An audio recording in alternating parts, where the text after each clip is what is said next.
Welcome to University Drive, your pathway to the transformational work of University of the Bahamas.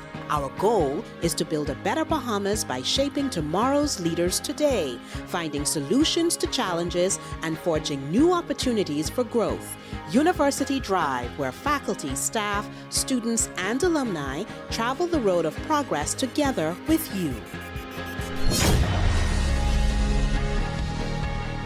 Hello, everyone. We have another insightful conversation from the academic leadership here at UB. I'm your host, Dr. Craig Smith. Today, I'm excited to speak with my guest about Bahamian literature. We'll be discussing the importance of Bahamian stories written in and by Bahamian voices and the necessity of reading and writing about who we are. Joining me today are two remarkable Bahamian literary artists who are making waves both nationally and internationally. Today we have Alexia Tolas, an award-winning writer who has recently returned to the Bahamas and is preparing to publish her debut novel with an international publisher. Her writing has been featured widely, and she is a standout among up-and-coming writers in the Caribbean region. Rhys Knowles, a talented fiction writer who recently won an International Literary Prize for his short story, Sponge a Monkey. His debut book, Between Islands, was just published by Ponciana Press, a local Bahamian publishing press. Welcome to both of you. Great to be here. Thank you for having us. Awesome. So today with you guys, I think we'll be exploring the significance of Bahamian storytelling, the role of literature in our society, and how we can foster more opportunities for Bahamians to write and publish their work. Let's talk about it a little bit. Let's get started. Let's start with you, Alexia. Tell us about your background and how you came to your passion for writing. Okay, well, I was born in Providence, but I moved to Long Island for high school, and it was there that I gained a passion for reading. You know, there's not a whole lot to do on the outer islands or Family Islands, so the library became my safe space. And eventually, you kind of run out of books to read, so you start to think about what you can do, and it inspired me to write on my own. Of course, attending the College of the Bahamas and being a part of the literature program there also inspired me because we got a chance to read books from writers around the Caribbean, but also from the Bahamas. So that gave me a little more boost to write on my own. But it wasn't until 2016 that I started to write short stories. I always knew that I wanted to feature my country, my island, and the people that I grew up with. So that's what I do. I focus on small island communities and the people who live there and their lived experiences. All right, Alexia, and your writing has gained international recognition for its deep and nuanced portrayals of Bahamian culture, and also a very different sort of take on Bahamian culture. And I'm thinking of Grandma's Porch, for instance. So I'm wondering, what themes in Bahamian life most inspire you and your storytelling? And how do you bring those elements to life in your work? I think what most inspires me would be, I guess, the journey from childhood to adulthood, but also thinking about themes of class and race, and what those marginalized spaces in between. So yeah, I forgot the second half of your question. I'm so sorry. That's fine. That's fine. Yeah, just that. The themes of Bahamian life that inspire you, and how you bring those elements to life in your work. Yeah, I also like to explore some of the bits of culture that we don't talk about often. I think that it's mostly inspired by my teaching experience. You know, when I started teaching, I think it was in 2017, and we were looking at like the BJC and BGCSE coursework. We got a chance to work with students on Bahamian folktales, but a lot of them didn't really understand things like Obeah. They didn't really relate to the themes of the small island experience. And I felt kind of sad because those are the kind of stories that I grew up reading and the kind of stories that my grandmother told, my uncles told, my mother told. So I felt like there was something just being lost there. But Mhm. even having conversations with people my own age, they also didn't really understand it fully. So then I thought, well, do I understand it as much as I think I do? So I guess like doing more research and trying to find those, texts that could help me understand my own culture made me want to write more about it. So that's why I like to explore those themes. I want to keep something alive, something that we're not seeing as much. So yeah. And one of the things I've noticed between your work and Rhys's work in some ways is a reclamation of history. And you do it in one of your short stories, this reclamation and recollection, I guess, of language. Can you talk a little bit about that and that story? Yes, so that's No Man's Land. That took me years to write. I'm a little ashamed to say how many drafts I went through with that one. Um, at first, when I began writing the story, I wanted to write it in full Bahamian Creole. But then I spoke to a couple of friends who are deep into linguistics, and they asked me, would a Chickchani speak in Bahamian Creole like completely, or would there be elements of the indigenous people? So once again, great question that took me into some deep research, and I just found some information on resurrected Taino. They're doing a lot of research in Puerto Rico, and that just led me there. And it just felt more authentic that way. I'm happy that I was able to have those talks with my colleagues because I hadn't thought about it in that depth. And I think that's another thing that I would like to talk about, community, having a literary community or artistic community to bounce ideas off of. Mhm. But yeah, so we're borrowing some of the language that's been resurrected in different parts of the Caribbean and incorporating it as authentically as possible into my work.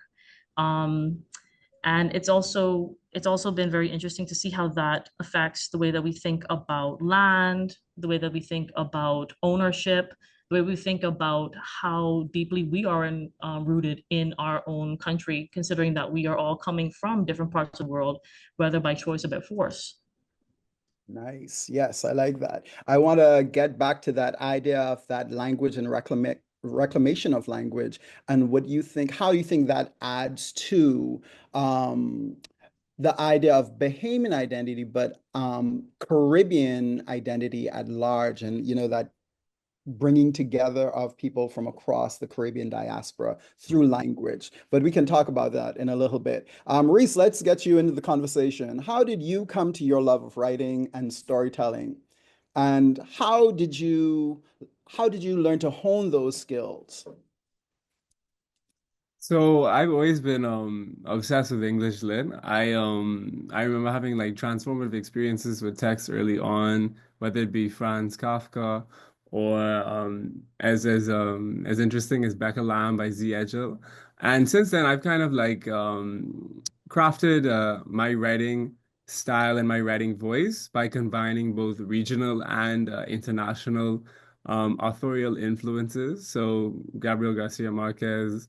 Also, I'm thinking about Arundhati Roy, writers who are working in post-colonial contexts, and specifically Caribbean writers who are interrogating ideas regarding, like Alexia, class, race, but also the landscape, and our political and economic history, which even in the Bahamas is especially unique with respect to the wider Caribbean region.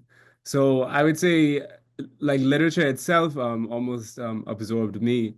And I went on to later refine my writing, both in an academic context, but also in a variety of personal and private endeavors. So I submitted lots of stories to different competitions. And when I found that I was receiving good news, I decided to pursue it more seriously. And I'm also a writer, not only in a creative context, but also in a professional context. So across academic, professional, and personal environments, I've had the opportunity to sharpen my craft and also be affirmed by people close to me, far from me. And that has been a tremendous help in establishing confidence as a writer, which is not an easy thing to do, specifically when there aren't so many precedents to follow the footsteps of. One of the things that interests me about you is that you sort of straddle the fence, right? I wonder because, as you say, you do your creative writing and then you do another type of writing in your professional life. I wonder how one informs the other. Well, I think in both, so I'm a speechwriter and I'm also a fiction writer. I think speech writing, that helps my fiction writing because it's not necessarily my voice which I'm trying to write in, and I feel like specifically if you're doing a first person narrative, you really have to get into the headspace and the perspective of your main character, and I think having to do that every day for work makes it come more naturally to me. And you also have to consider if you're speech writing your audience and how it's going to be received. So you're really considering what you're arguing and what kind of impact would you would like to have.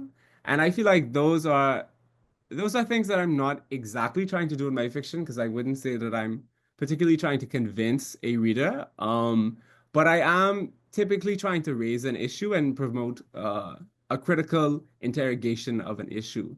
So I think that helps strengthen my creative writing practice. But I think one way in which the two are quite different is that um, very speech writing is very tangible. It's very much rooted in reality, and it's also it's let's say it's instrumental.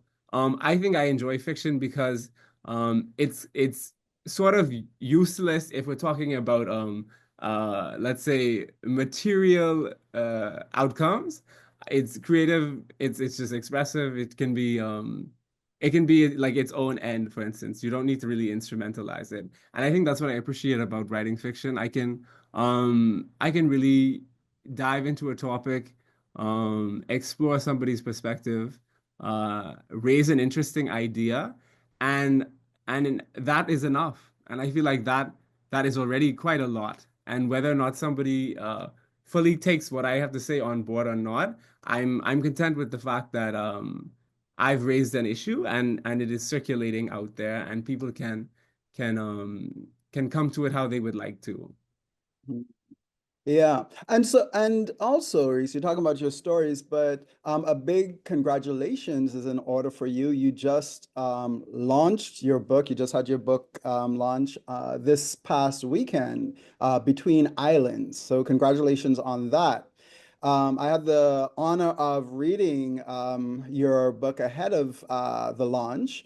And just to talk a little bit, many of your stories reflect the realities of Bahamian life in much the ways of Alexia's work. But your stories do it in quite a unique way, and you mentioned Marquez a little bit earlier on. So, can you talk to us a little bit about your writing style and what was your process in selecting the stories that you've added to this collection, Between Islands?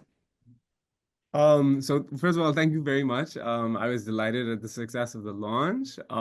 We did sell out all the copies, but we have some extra copies that we've secured, and those are available both at the National Art Gallery and also Rabble Bookshop at Ponciana Paper Press on Parkgate Road.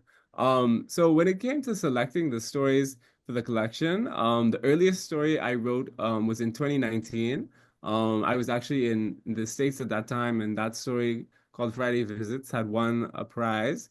And that prize really, let's say, motivated me to pursue writing more seriously. So I then engaged in two writing residencies in the region, one in Barbados and one in Aruba. And during the latter, I wrote another short story, Sponge of Money, which went on to win the Brooklyn Caribbean Literary Festival Award for Writers in the Caribbean.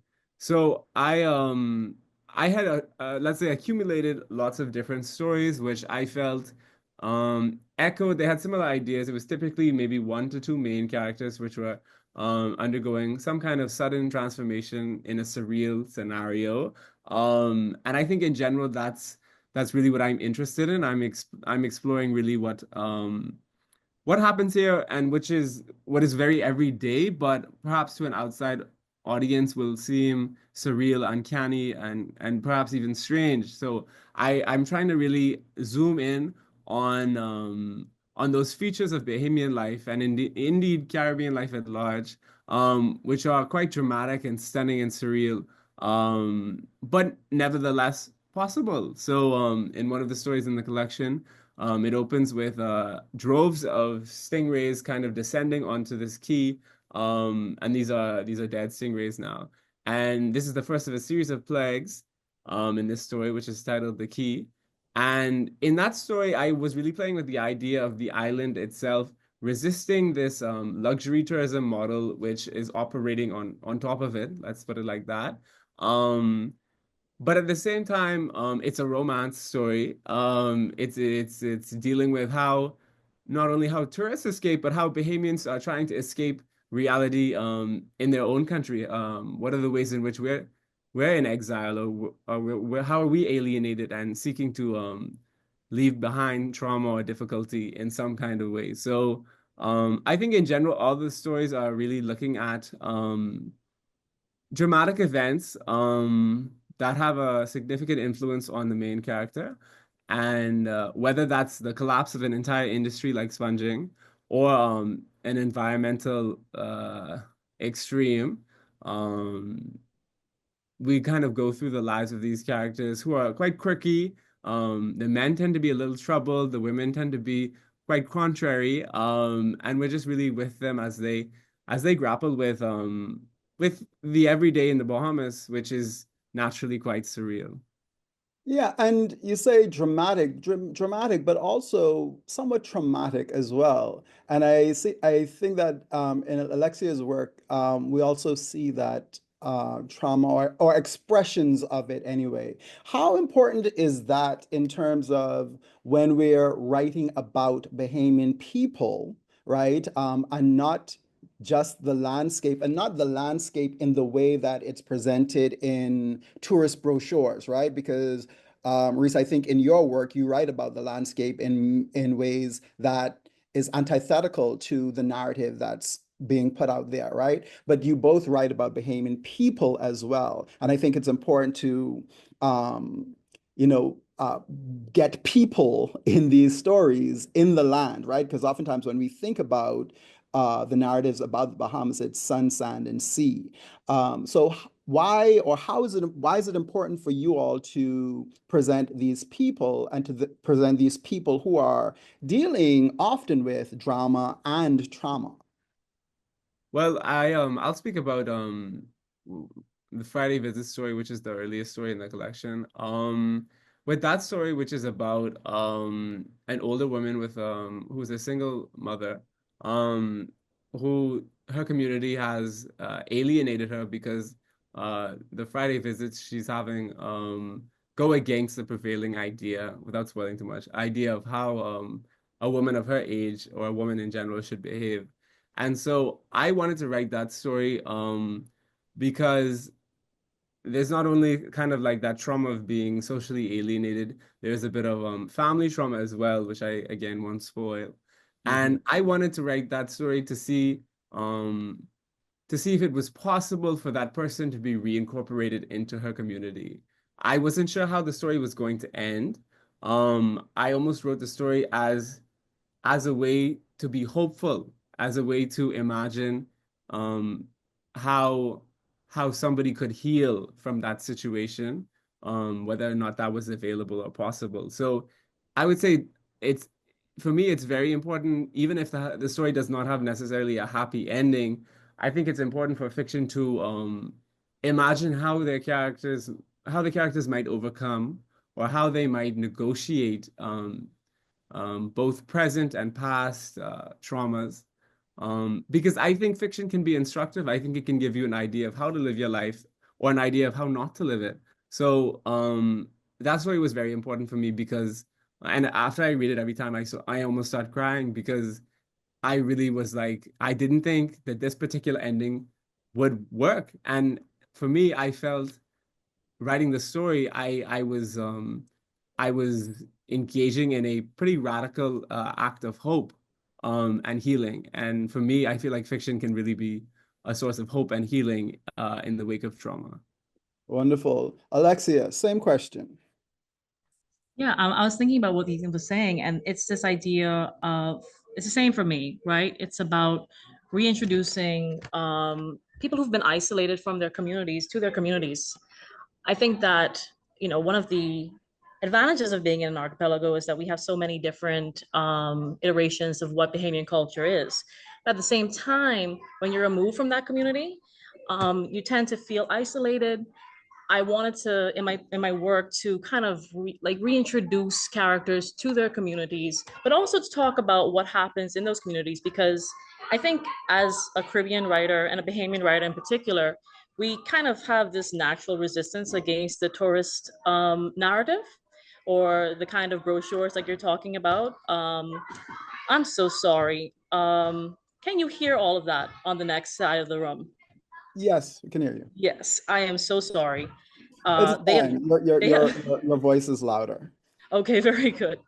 Um, yeah, so I wanted to talk about what happens in a community that's given into the idea of paradise, and we kind of try to create an idealized version of what our histories and what our presents are like. We also kind of cloak ourselves in religion, we cloak ourselves in this politeness. I wanted to kind of tear those veils away so we can see what's actually happening, so we can have conversations about the true lived experiences of Bahamian people. And unfortunately, because we do so much hiding, because we try to hide behind the niceties, we do experience a lot of trauma. So yeah, apart from trying to bring communities back, it's about also having those conversations to understand why the communities are falling apart in the first place. I would Amazing. add, So, if I could just jump in, I think it's very important for Bahamians to be writing Bahamian stories because the media landscape is so asymmetrical. It's very easy to consume media from perhaps North America, but it's quite difficult to understand or access creative outputs, not just regionally but nationally. And so I find unless you know somebody from perhaps Andros, you might not know very much about Andros if you grew up in New Providence or another island. So there's a way in which cultural workers need to collect this information and synthesize it into cultural products. Um, because there is a let's say a certain kind of media domination which we're all subjected to. So I think that's something that always preoccupies me and why I was so interested in writing a short story collection which was set entirely in the Bahamas because growing up I did not read very much literature through the schooling system which was set in the Bahamas. So for me that's quite an important part of my practice as well. all right, perfect. Let's put a pin in the conversation. We're going to take our first break and then we'll come back to finish our conversation. So stay with us as we continue our conversations on increasing the production of our own Bahamian stories. We'll be right back.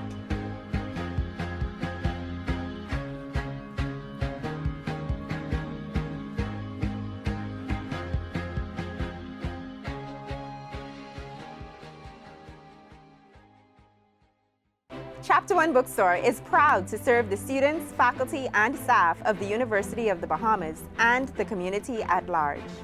We are the premier choice for the purchase of university textbooks and supplies, and UB logo apparel, paraphernalia, and gifts. We also carry a wide variety of school supplies, learning aids, and leisure books. Visit our copy center for all of your printing, copying, and binding needs. Chapter One Bookstore is located on the ground floor of the Michael H. Eldon Complex on University Drive. Shop with us on Monday through Saturday. You can contact us at 397-2650 or email at chapter1@ub.edu.bs. Follow us on Facebook and Instagram at Chapter One Bookstore. Chapter One, the premier choice.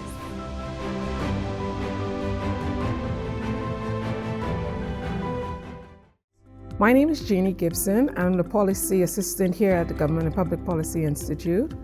The series that we normally do on a quarterly basis, one of those is Meet the Policymakers series, is to actually engage the policymakers to discuss relevant policies to what's going on relating to those policies here in the country, as well as to give the public an opportunity to hear and actually discuss it with the policymakers.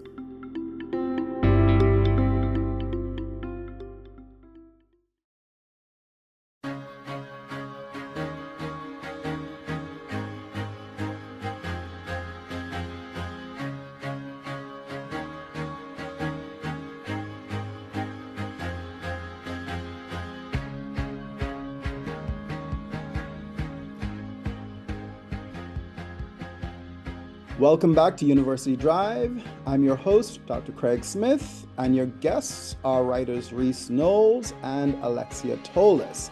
And so before we left off, we were talking about the inspiration and the importance of Bahamian writers and the uniqueness of the Bahamian writer's voice in representing the Bahamian experiences in all its complexities. So let's talk a little bit about publishing. Alexia, you're about to publish your first novel, hopefully very soon, yes, with an international publisher. What has that journey been like for you? And how do you navigate the process as a Bahamian writer?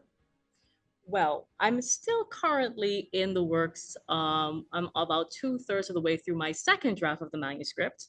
So we haven't started querying just yet, but I have signed on to an agent. That was an incredible journey. It's a bit different from what writers would usually expect. I think that because of my background in, short story writing, and I was lucky enough to win a few competitions, um, my journey's been a bit different. So rather than having to send my work out, I had agents query me. And I was also lucky enough to attend a university that put writers in contact with agents and with publishers. So yeah, it was a lot easier, I guess, my journey, but it was still nerve-wracking. To have someone look at your work from an international stage, it's a bit different from home. Because when you're home, you have people who understand what you're writing about. They understand the themes, they understand the culture, they understand the people. Even during my master's program, while a lot of my classmates were willing to, to let me take them on the journey through my experience, there were often times where there were a lot of questions about things that seemed so natural and common to me that was completely, new to them. And sometimes I felt a little bit lonely having to explain the things that were so natural to me. But what also made me feel very happy was that so many people were interested in these new experiences. Well, for them, it's new. Mhm. And what I particularly enjoyed was that there is a thirst for Caribbean literature, and I think that the Bahamas is in a particularly um, advantageous position because we have so many stories to tell, but we're also a country that comes to mind quite often. So I did not have to, unlike some of my classmates, explain where I was from.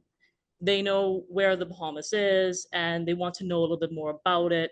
So I think that this is a very good time, it's a ripe time for us to introduce our stories to the international platform. Amazing. Rhys, your stories were published locally. What has the experience been like for you working with a local press? And what do you think are the advantages or challenges of publishing at home? So, I would definitely begin by saying that I didn't feel like, for instance, I had to do very much explaining because I was working very closely with a Bahamian publisher. I was able to sort of explain maybe my vision for the piece, but not having to do all of this cultural translation. So for me, that was quite encouraging because I felt seen and I felt understood. My publisher was also instrumental in some of the developmental editing of some of the story. So Sonia Farmer really she helped me craft and refine the work in a way uh, which I don't think I would have been able to do perhaps with an international editor slash publisher, specifically in a collection which is so focused on the Bahamas. So I felt like that was an advantage. I will say that it is a lot of work to publish a book. I found out a lot during the process that I didn't know goes into it. So for instance, because it was basically just two of us doing like the writing, the book design, sourcing the cover art, proofing, etc., everything. So I learned that there are so many different specializations which contribute to the realization of a literary project. So having to kind of try on different roles and really exercise maybe my graphic design, but also my writing, was an eye-opening experience. So perhaps with an international publisher that might be smoother and easier. But I also feel like we were a great team. So I not only got a good finished product out of it, I feel like I've really strengthened a relationship with a local cultural worker who shares my vision and shares my passion for Bahamian literature. So I think there is the limitation regarding reach. So for instance, it's you know, with a smaller press and less resources on the writer's side, it's not as easy to get the book into different bookshops all over the region. For instance, I had a couple of friends in Trinidad asking me if they could get it there, and I was like, not yet. But it is available on Amazon, and it is available locally. We were able to get it into a storefront in Long Island, which is cool because some of the stories are set there. That was in Salt Pond. So we're working on getting it into more family island spaces. And I think yeah, I enjoyed the intimacy of the process. So I think for my first project, I felt like it worked really well. I learned a lot. And I also had to plan a whole book launch, so I felt like an event an event planner too. So let's say I sharpened new skills. You became a jack of many trades during Exactly. this process. And the great thing about working with Sonia Farmer as well, more than a publisher, she is also an award-winning writer as well, creative writer as well. So that must have been beneficial to your experience working with her. Absolutely. There are a couple times when maybe I wanted to finish a story and I felt maybe content with it, and she kind of pushed me to go further with it. So I really appreciated her insights and her motivation because I think you get fatigued, and I really felt like if I didn't have somebody in my corner who understood, you know, where the work was coming from, I wouldn't have realized a product or like a book to the same degree or the same caliber. So I'm tremendously grateful to have worked with Sonia Farmer from Potsiana Paper Press. Nice. Now, for both of you, what advice would you give to Bahamian writers seeking publication, both locally and internationally? Alexia? Well, I mean, my advice would be to, just be brave. I've spoken to quite a few of my friends who, they used to write, they don't write much anymore. And it was more so kind of a fear of the work being rejected, a fear that the work wouldn't be understood. And I think sometimes we fear success itself because we don't know where the story's going to go. We don't know who's going to reach. So, when it comes to writing, you can write for yourself and that's great, but if you want to have your work shared with the world or with your country, it's about just putting the work out there. One of the great ways to build that confidence is to get readers. There's a lot of people who, they write their work and they keep it in their laptops and that's where it stays. But giving it to people like you know and trust to read, or even building a community of other people who are interested in writing and getting their work out there, meeting those people, finding those people, building that community, that's what helps you build that courage to send it off. My first story was actually accepted by a local anthology. So that was Woman Speak. And it was incredibly difficult for me to send that off the first time because I was very, very afraid that the editor was going to say, well, she has no idea what she's talking about. What does she know about Gollins? What does she know about this experience? When I sent my first piece abroad, I was afraid that they were going to think, what is she even saying? Because I wrote it like partially in Bahamian Creole. So there was that fear. And, you know, it did get rejected the first couple of times I sent it out. So the second story that I had accepted into a magazine, that got rejected 7 times. But speaking to one of my mentors, Tobias Bukel, his first story was, I think, rejected 149 times, I think he said.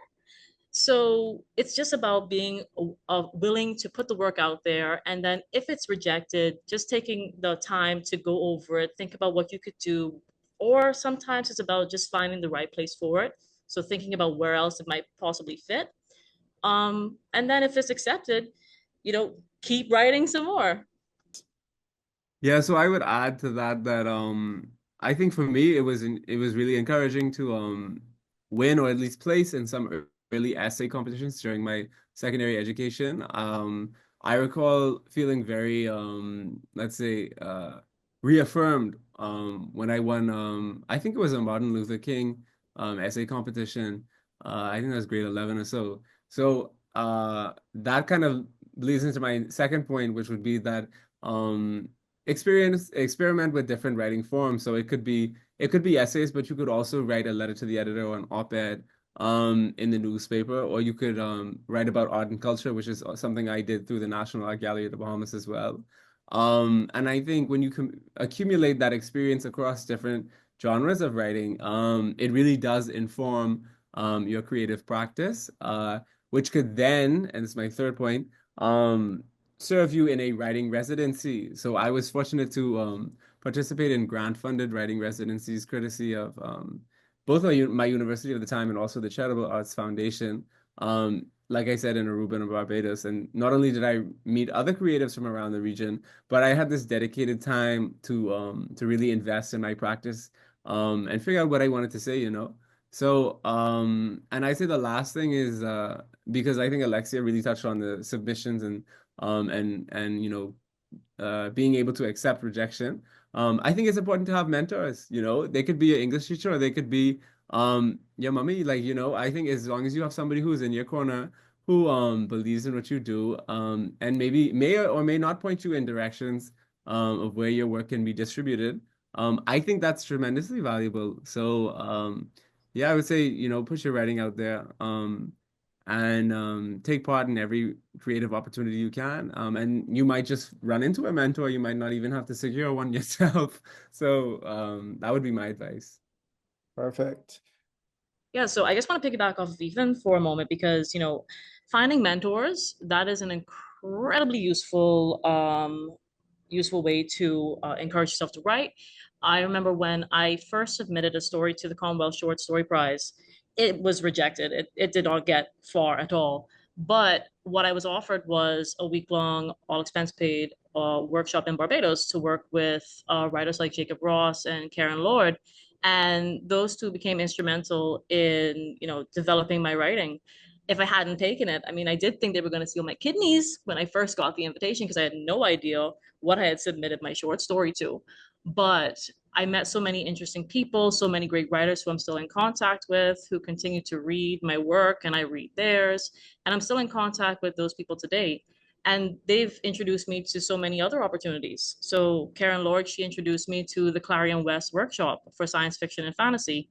Um, Got an opportunity to take part in that workshop in 2023. It was 6 weeks. We wrote, like, I think about five or six short stories, and it prepared me for my master's last year. So, and even there, I met people like N.K. Jemisin, who is, of course, the award-winning writer of the fifth season science fiction and fantasy series. So it's about, putting yourself out there, as Ethan said, meeting new people, connecting yourself to people, and maintaining those relationships. So what I'm hearing from both of you, basically courage and community, right? You have to have the courage to actually do the writing, do the writing and have the courage to send it out and have other people read it and give you feedback and be available for feedback. And then building community. Each of you have gone off to different writing camps and, programs internationally, but also locally as well. So I think that's really important for our listeners to hear, especially younger writers, right? Because writing can feel very personal and we treasure it and sometimes we hold it so close and we're afraid to put it out there. But I think both of you are saying that that's an important and necessary step in the process is, allowing it to go out and receive the feedback. Yes, definitely, definitely. All right. Let me ask you all another question before we take our next break. What role do you think the University of the Bahamas can play in shaping the preservation of Bahamian literature, in encouraging our students to explore creative writing as a viable career path? So I would begin by saying that the Blue Flamingo Literary Festival is definitely a great initiative, and I applaud Dr. Smith for his role in facilitating that. I was pleased to take part in last year's iteration where I read from two of the stories from my collection, Between Islands, and that really gave me the confidence to speak about my work in public, because it's funny to say, but I had only really talked about my short stories primarily in like non-Bahamian contexts, either because I was studying abroad or because the writing residency I had participated in was not in the Bahamas. So it was nice to be able to have that space, and to be recognized and to be seen as a writer. So I felt like that was very affirming. I think going forward, and this may or may not, you know, the onus may not be on the University of the Bahamas, but I do think it would be very valuable to have a national literary prize. At the launch, we discussed whether this would need to be a private or a public initiative, but whether or not it's public or private, I definitely think it needs to happen because there isn't really a mechanism or a platform to recognize um, Bahamian writing at the highest level when it comes to fiction. If you're an economic researcher, you might submit your paper to the central bank's competition, which is, a very significant local academic competition. You have the central banks also the fine arts competition that they hold too. And so I think the University of the Bahamas could potentially facilitate a national literary prize. Because not only would that incentivize literary production, but it would also, I think, give weight and credibility to creative writing as a profession, as a viable path. I never thought that I could make a living um, writing, and that's what I'm doing. So I've always felt that I think an essay competition is a good place to start, but we have to have a national literary prize to really, I think, catalyze creative writing in this country. Well, Ethan took the words right out of my mouth. That was going to be the very thing I said. I just want to reaffirm that because I think that having a national literary prize would really solidify in the community's minds that this is a viable cultural resource. This is something that we can invest our time into, that we can invest our energies into. It's also reaffirming that literature is not just for children, because I don't know if Ethan has ever gotten this, but oftentimes, even today, when I speak about my writing, I sometimes get the question like, are you writing for the BGCSE? Are you writing for the BJC? Not because I'm a teacher, simply because when we think about literature, I think we think about how high awards go for literature in the country. And I think so far we have quite a few essay competitions that are geared towards secondary school, primary school, at some point to the tertiary division, but that's as far as it goes. It's almost as if we leave literature behind once we graduate. So having a literary prize would, I guess, give us an opportunity to say this is something that we value in our community. This is something that we value in our culture. So that's amazing. I think that the university is also doing a great job developing a creative writing major, if I'm correct. You are So, correct. yes, I'm so excited about that. I wish I'd had it, but I think that the literature program, the critical analysis program, did a great job inspiring writers to write creatively already. But having that as a major would, I think, give more parents and family members the courage to allow their students to go off and pursue degrees in writing. I think that that's one of the things that stopped my mother when I was in high school, because when I was applying to colleges, I wanted to get into literature, but she was scared about what that would mean for me. She didn't think that it could be something that would sustain me. Now she does, But but look it's at only you now. look at me now. But now she does. It took Yeah. a long time to get there though. And I think that even now, sometimes, certain family members, they are a little bit skeptical about how far I can go with it. But again, having that creative writing program would give it, I guess, a sort of legitimacy in the zygote, right? Yes. All right. So we're at that point again in the program for our last break of the show. So we'll be right back. You're listening to University Drive. More after this.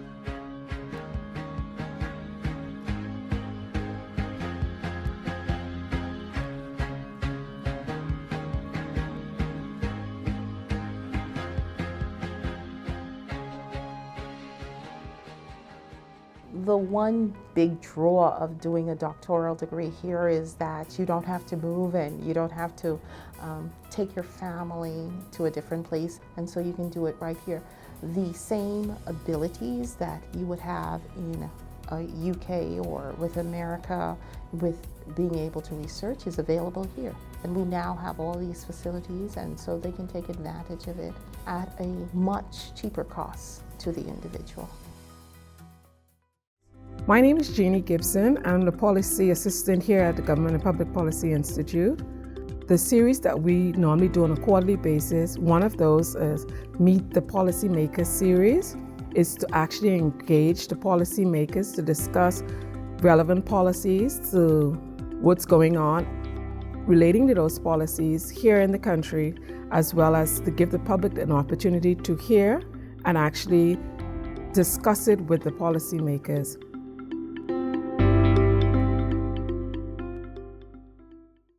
Welcome to Independence Cafeteria, home of affordable, diverse, and delectable dishes that your taste buds will love. Choose from our everyday menu of baked chicken, wings, or fish fingers, or our extensive salad bar.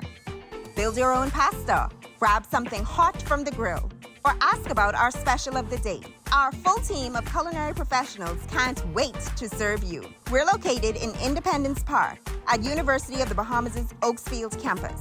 Call us at 302-4390.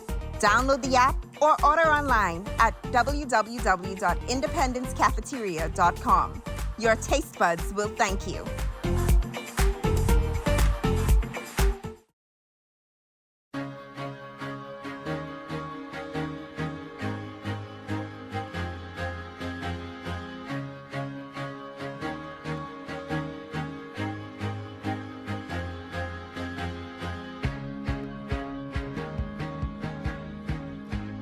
Welcome back to University Drive and our conversation on Bahamian literature. Our guests are Alexia Tolas and Rhys Knowles. It's been an amazing conversation so far. We've talked about the inspiration for our writers, their ideas about the importance in Bahamian writers writing Bahamian stories and showing the complexity of the Bahamian experience. In our last section, we talked about the role of the university in developing young Bahamian writers and providing a space for Bahamians to build their voice. Alexia, you've been writing for years now. You started, or at least you were engaging in the process as a student at the University of the Bahamas. What would you say to young Bahamians who have stories to tell but don't know where to start? I think a great place to start would be reading the literature that's coming out of your country and your wider region. One of the things that inspired me to write was actually being in a class with you, Dr. Smith. I remember it was Caribbean writers, I think it was Caribbean Discourse, one, and we wanted to see more literature about our region, about our country, not just from the past, but also in the present and the future. We wanted to see stories that didn't just lament about what was happening previously, but talking about us surviving and thriving in our present day. So I think that, reading more literature from your country, from your region, is a great place to start. Also exploring different genres. I think that something that we kind of pigeonhole ourselves into is that Caribbean writing and post-colonial writing is just within literary fiction, but there's a lot of cross genres. And so, feel free to explore different genres. For instance, one of my favorite Caribbean novels is by Sherry Jones, sorry. She's a Bayesian writer, and she wrote this beautiful story called How the One-Armed Sister Sweeps Her House. It is a literary crime novel, and it's one of the reasons why I was inspired to write a literary crime novel, which I'm currently working on. Just exploring different genres, but first starting off within your region, within your country, to just remind yourself that you're not someone that's isolated. You do come from a community of people who are writing about stories that you relate to, about characters that you understand. So yeah, I think that's a great place to start. Yeah. And Alexia, the check is in the mail, okay? Thanks for that. Yes. Rhys, what role does access to books and literary spaces play in shaping a culture of reading and writing? You definitely so I'm a little conflicted, right? Because I got a Kindle. And now I have access to a bunch of different books that I ordinarily wouldn't have been able to source. And so I think one way to answer this question is by saying that we need to expand access to salient texts both in schools and in libraries and also in bookshops locally. But I do believe, we are a country where the digital divide is not extremely pronounced. I would say most Bahamians benefit from internet access. You can correct me if I'm wrong, but in my experience, that is the case. And so I think we have a responsibility to take an initiative and turn our own lives into a kind of curriculum. So I don't just read, I'd say, because I think something is a classic, or because maybe it has a captivating cover. I'm really interested in feeling out a text and seeing what how I respond to it, and if I'm not responding to it, letting it go. So I think of course some communities lack access to books, and I think like it's not always easy to find the time if you have other, let's say, demands on your time outside of school, whether that's professional or otherwise.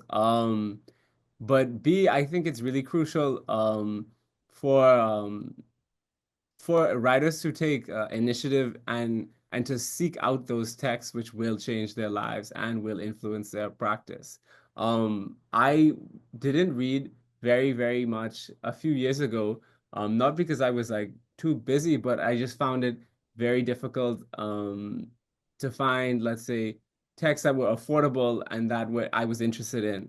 Now that I have access to a platform where I can read things digitally and source text much more easily, um, I find it much easier to read, to really to be enriched by literature and stuff like that. So I would say if it's within one's means, I think exploring other ways to get those texts into your hands would be viable and valuable. Because yeah, I think one of the biggest hurdles to reading is, not only financial but also like convenience and access, as you said. So I would explore like digital literary tools and maybe book exchanges. I have a good friend, Sasha, who does these book exchanges locally, and so I always try to go take some text and then swap them out, meet people. And that's another way in which I try to engage with the literary community locally, and discuss what's being read and what to read. But also, what about libraries? Do people use libraries anymore? Because that's actually the function of libraries, right? Libraries is supposed to be this space that's open where people don't have to spend money, but they can go in and they can check out books and they can read and they can be exposed to the world through literature, right? What do you think? What's happening with our libraries? Why aren't our libraries being used more?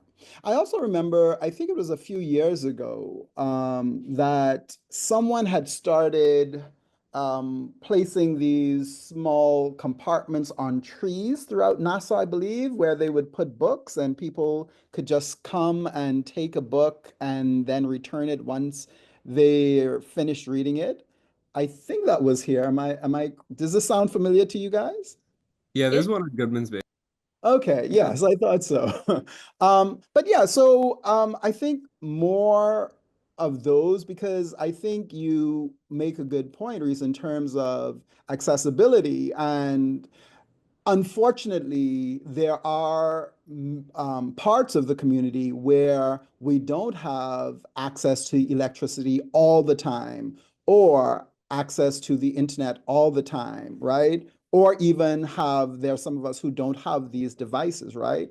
But I mean, we can go lo-fi, we can go to the books, we can go to the libraries, and I don't know how many bookstores are now still functioning outside of Chapter One, um, the bookstore at Harbor Bay. Are there any? What are the bookstores where people can go in and physically hold a book as well? Because I think sometimes too people are a little bit intimidated by the online and whatnot. Are we aware of the other bookstores here that can provide a space for folks to come in and read? Well, uh, Rabble uh, Bookshop just uh, oh, sorry, Alexia, you want to go? no, go ahead. You can go ahead first. All right. So Rabble Bookshop, which is by Alicia Wallace, just recently opened up, and that's located at Ponciana Paper Press at Parkwood Road. Okay. I'm also thinking about Black Food Bookshop. I forget the street address, but that's also another bookshop. I also actually this is one thing that I did personally as well. Because I think it's hard to find a book that costs less than $20. But if you go to the Humane Society thrift shop, Mm-hmm. Mm-hmm. about half the books on my shelf are from the Humane Society bookshop, and they only sell them for like $1. And they have a Mm-hmm. lot of books. Amazing. Yeah, Amazing. I was about to say the same thing. You know, a lot of my books they come from the thrift shop at the Bahamas Museum Society. It's always very interesting to see what kind of books are, you know, coming out from that little thrift shop because a lot of these are like current books, they're modern books, they're books that were on the Booker Prize list, and it's amazing they're like $1. But I've always wondered like why can't we have those in a library? And I think that one of the most heartbreaking moments for me was when By the Book that was located on Saunders Beach closed down because I don't remember the owner's name, but she always had such interesting books in the shop. Unfortunately, the cost of bringing in the books made it as inaccessible as digital platforms. You know, a book costing $20, $30, that's almost like an investment for some people. That's something that they're going to have to really think about when they can get so many things that cheaper. And then, of course, there's, I think, again, the idea that a lot of the libraries that we have here in New Providence are mostly geared towards children. So once again, I think it's that mentality. I think it's about, you know, like putting the resources towards a library that's maybe specifically geared towards adults, maybe putting the word out there. I don't know what that would look like. But I think again, it's like just encouraging more, like just more people to think about literature, not as something that we graduate from, that we leave behind our childhoods, but something that we move on into adulthood. Because as the thrift shops will show you, people are reading. It's just that, you know, again, finding the space and making it affordable and also putting the word out there because I did not know about Black Food. I had no idea about that bookshop, Mhm. right? And that could be because I've just returned, or it could be just because people aren't talking about it. People probably are talking about it in certain spaces. So yeah, I think. So I thank you guys for coming out. This was an enlightening conversation. Alexia, Rhys, thank you for sharing your experiences, your passion for storytelling, and your thoughts on the future of Bahamian literature. Um, And hopefully we can continue the conversation another time. Hopefully, moving forward, we can get together and create more reading opportunities, more opportunities to build community and to meet other writers, Bahamian writers, and work with them to get their stories out as well. So that's it for today's episode of University Drive. I'm Dr. Craig Smith. Until next time, keep learning, keep creating, and keep telling your story.